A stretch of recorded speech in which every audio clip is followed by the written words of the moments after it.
I don't care anything about that. The money, that's all I care about. That's all I've ever cared about. Roy, he called the turn. He said, face up to it. All right, that's what I'm doing. That's what I'm doing.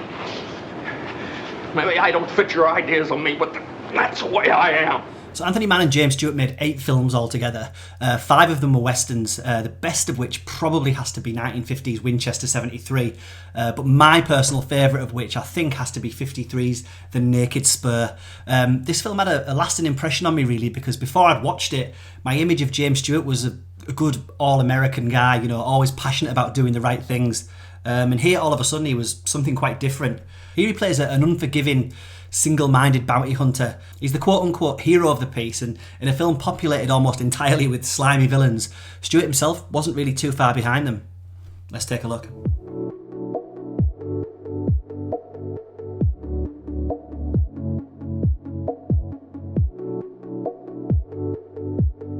So, having already spent weeks tracking down wanted killer Ben Vandergroat, played by Robert Ryan, bounty hunter Howard Kemp, James Stewart, finds himself on the verge of pouncing on his prey, but in order to capture him, he ends up having to enlist the help of a couple of partners. Jesse Tate, played by Millard Mitchell, an old prospector, and Roy Anderson, played by Ralph Meeker, who was a Union soldier with a dodgy past that finally catches up with him. And as the film transpires, it turns out finally getting hold of the conniving Vandergroat was only the start of Kemp's problems.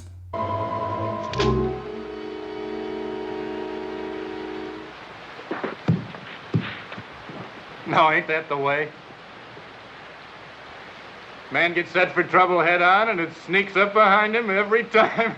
So when you end up having a cunning criminal like Ryan manipulating your gang in the hope of playing them off against each other in order to fashion an escape and do away with the bounty. You ain't letting on like you was a sheriff or something, are you, Holly? Why, sure he is. Ain't he? He told me he was a peace officer. I don't know why you should do that. No matter who gets me, the reward still holds. How's that? All you really need to do is throw a beautiful woman in the mix and you'd have real trouble. And don't you know, here comes Lina Patch, played by Janet Leigh, who finds herself caught up in the whole mess. It's all over! Get him back!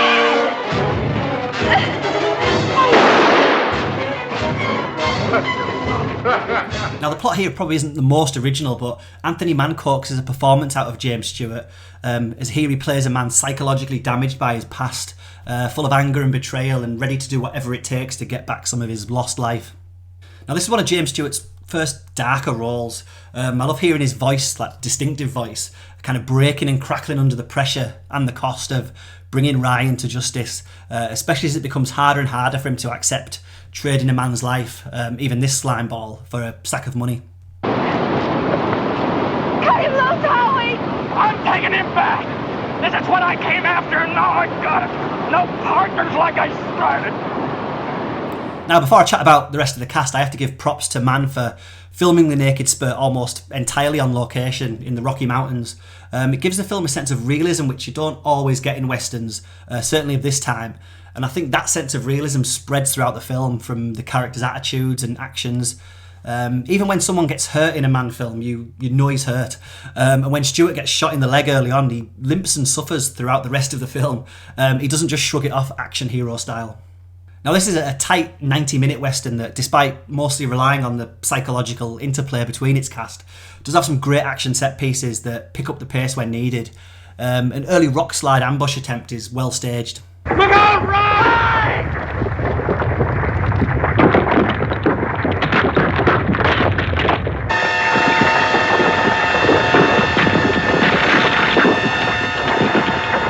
And a mid-movie Indian shootout caused by Ralph Meeker, who may or may not had his way with one of the tribe's women, does seem a bit cliched, with Native Americans having stormtrooper levels of bad aim, with the exception of that one bullet that takes James Stewart out of action, allowing Janet Leigh to step in and care for him, thus revealing the backstory behind his furious determination.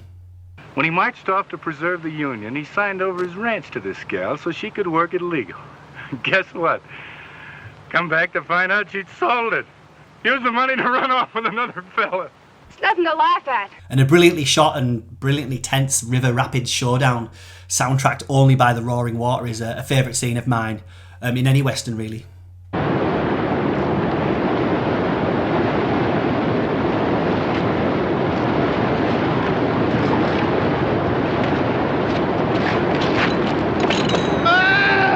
So Robert Ryan, who I think does better work as a villain really in films like this and Bad Day at Black Rock, is the out-and-out nasty of the Naked Spur and is Capture the catalyst for the psychological mind games. As here he tries to play off his three captors against each other, even resorting to trying to make his female acquaintance distract them.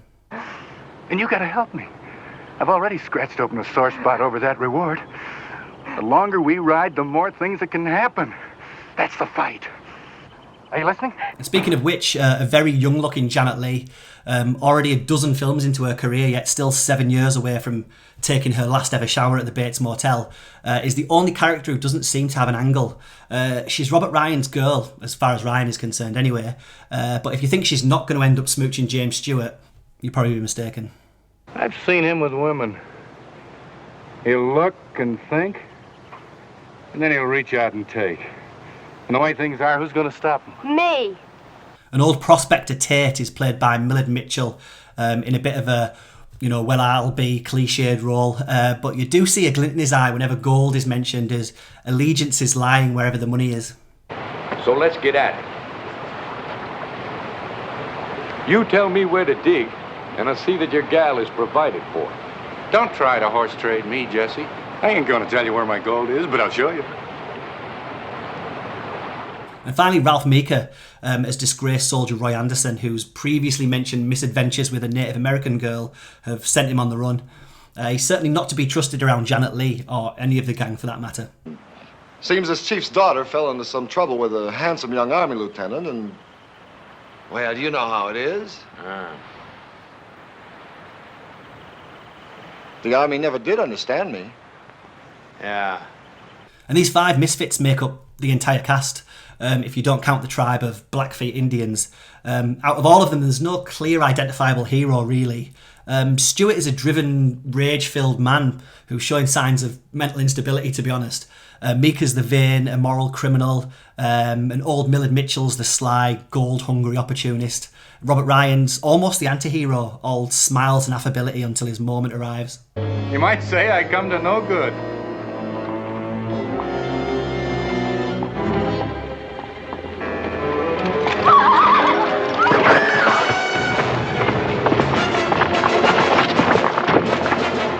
That being said, as the story does progress, it becomes clearer where our sympathies are being drawn, as these 5 desperate characters trek across a breathtakingly beautiful landscape towards Kansas. Now, although this is pre-1954 and therefore shot in 1:33:1 aspect ratio, before widescreen, cinemascope, etc., it still looks amazing.